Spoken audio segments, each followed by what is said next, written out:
Credit Repair Conspiracy Part 2, The Bureaus. In Part 1 of our Credit Repair Conspiracy series, we talked about how the banks make money and how they can make more money from consumers with bad credit. In order to find the most profitable consumers to make offers to, the banks need to have a pool of data that includes the types of consumers they are looking for. In example, consumers with subprime credit. And that is where the credit bureaus come in. The data business. Credit bureaus are in the data business. They collect and sell data. Banks are the credit bureau's main customers. The banks go to the credit bureaus to get the data they need for marketing to consumers. As we discussed in Credit Repair Conspiracy Part 1, the most profitable consumer for the banks is one with bad enough credit to justify a higher interest rate, but still fairly good chances of keeping good on their promise to pay the loan. So, bad credit data is in high demand. And this is where the issue comes in. As a business, the credit bureaus naturally want to sell their customers the kind of data they want. And since bad credit data is high demand, the more bad credit data they have, the better off they are. The banks are happy, the bureaus are happy, and the consumer gets screwed. This is where the credit repair conspiracy really comes into play. In very subtle but calculated ways, the credit bureaus do things that shape their data on a large scale to give their customers, the banks, what they want. Anyone who has ever had a legitimate error on their credit report can tell you that it can be a real pain to get things corrected. You would think just writing the bureau would be enough, but it isn't.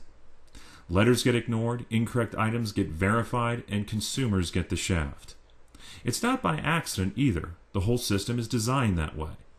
Repeat, the credit system is designed to hold you down. It's a kick you while you're down and keep you there sort of system. Once you've been buried, it can be quite difficult to get things fixed. An article on smartmoney.com in 2009 described just how difficult it can be. Quote, and even a successful lawsuit won't necessarily fix a mistake. Just ask Chino, California marriage counselor Jeff Christensen. In 2003, the cable company Charter apologized to him for reporting a collection account in error and directed the credit bureaus to delete the information. Experian refused, so Christensen took the bureau to court. In 2005, a judge ruled that Experian was violating the law and fined the company $2,500. Experian paid the fine, but it didn't correct the error until December 2008 when Smart Money called saying it never got the right paperwork.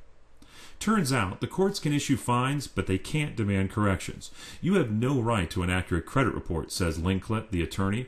Consumer advocates estimate that bureaus pay just $25 million a year in court fines, a minor expense for the $7 billion industry. Why would a credit bureau care so much about keeping negative information in a file so as to refuse to delete information that the creditor reported in error? The answer is simple. Negative information is just too damn profitable. Race and religion. Throughout history, people have been discriminated against time and again because of things like race and religion.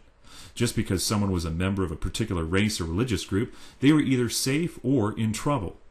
Do not think that your race or religious heritage will save you in the credit system, though. It won't.